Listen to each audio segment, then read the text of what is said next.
And James Harrison fined a total of $125,000 for 6 on-field incidents during his career. Stephen A., what do you make of James Harrison's comments here?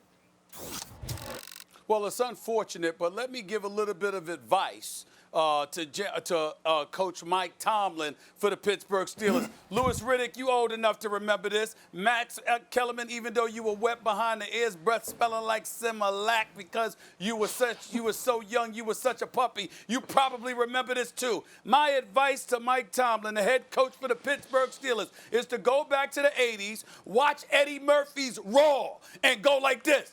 Wasn't me. Hey! Wasn't me. That's it. That's all you got to say. I mean, that's how you got to roll. I don't know what you're talking about. Remember the response? I don't know. He handed no envelope. There we go. That's it. Wasn't me. Wasn't me. That's the first thing you got to do. Get that out the way. Mike Tomlin, go back, watch Eddie Murphy roll. Hey! Wasn't me. That's it. You ain't got to say nothing to say. There's no proof. Where's the evidence? I'm sorry. Plausible deniability. You do come up with whatever you want. You didn't do that. You don't know what he's talking about. That's number one. Number two, James Harrison. Come on, bro. Come on now. I mean, you got to know because James Harrison is a smart brother, y'all. If you talk to him, and Louis Riddick, I'm sure you have at some point in time in your career. If you talk to James Harrison, this is a very highly intelligent brother. He's been on this show. I've spoken to him in the past. He's a bright guy. You got to know what kind of revelation to say something like this, what kind of heat that's going to throw in the direction of Mike Tomlin and the Pittsburgh Steelers. So I got to believe that if you said what you said, you might have a problem with the Pittsburgh Steelers organization.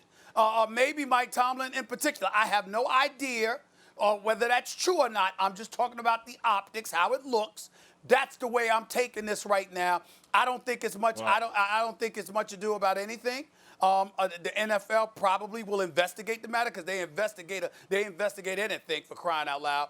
But I think in the end, what it comes down to is if I'm Mike Tomlin, I don't know what you're talking about. And that's why I appreciate the Steelers organization coming out saying, man, there's no truth to this whatsoever. You're damn right there's no truth to it. I don't know what he's talking about. That's the stance you take, and you hold it because it probably didn't happen. But damn it, I'm Mike Tomlin, that's the first thing I'm doing.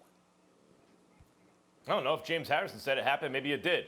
This is going to make players want to play for the Pittsburgh Steelers. They take care of their own. And, of course, Art Rooney's supposed to deny it, even if it did happen. Who knows? Of course he's supposed to do that. Look, this one is not that hard. Bountygate was a sham. Bountygate was ridiculous on its face. Because if you are giving an incentive for your team to win, what is wrong with that? Say, well, to injure the other player. As long as it's a legal hit, that's the name of the game. You're supposed to stop forward motion of the ball.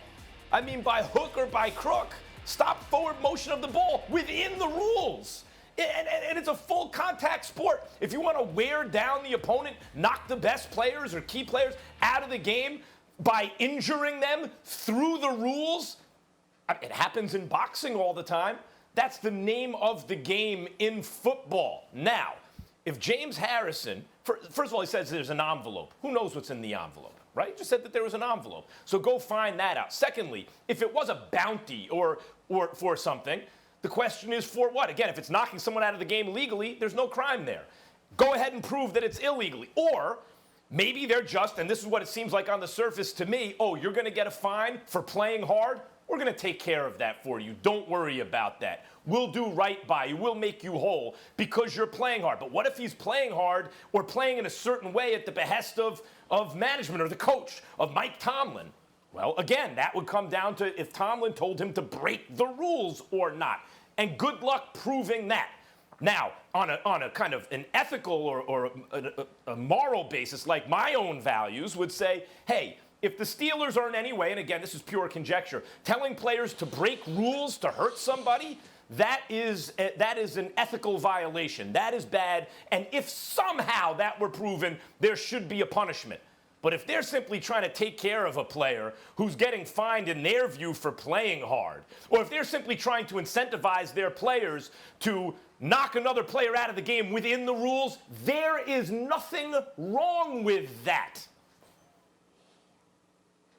Well, I think first and foremost, it's important to get this out there. Number one, Art Rooney II, Mr. Rooney, has already said that this never happened. That's number one. Number two, there are reports already out there on social media, on the internet, that say that James Harrison's longtime agent said he would have known if this would have happened, and he's saying this never happened. So we need to get that out of the way first, okay? And then the league needs to go ahead and investigate this and figure out what exactly did transpire. I don't know how now, 10, 11 years removed, you're going to actually prove that there was some kind of, transfer of whatever it was within that envelope that actually did take place. I don't know how you're going to wind up proving that at this point in time, but you do need to go ahead and investigate it in the interest of being fair and being equitable and being consistent as far as your willingness and your desire to make sure that you investigate all things like this that could really compromise player safety, especially given today's environment. There's no question that you need to do that.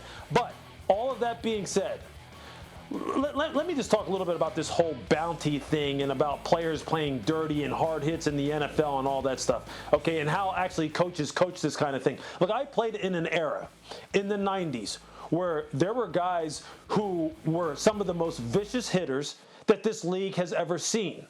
All right, and there was a fine line between what was dirty and what was clean, and obviously it has changed as we have moved here into the late 2000s, into the modern day game. It has changed, all right, but it is a physical game, and coaches would coach you to play the game right up until the line was crossed. They didn't want you to cross the line, but physical play was part of the game, and hard hits were part of the game.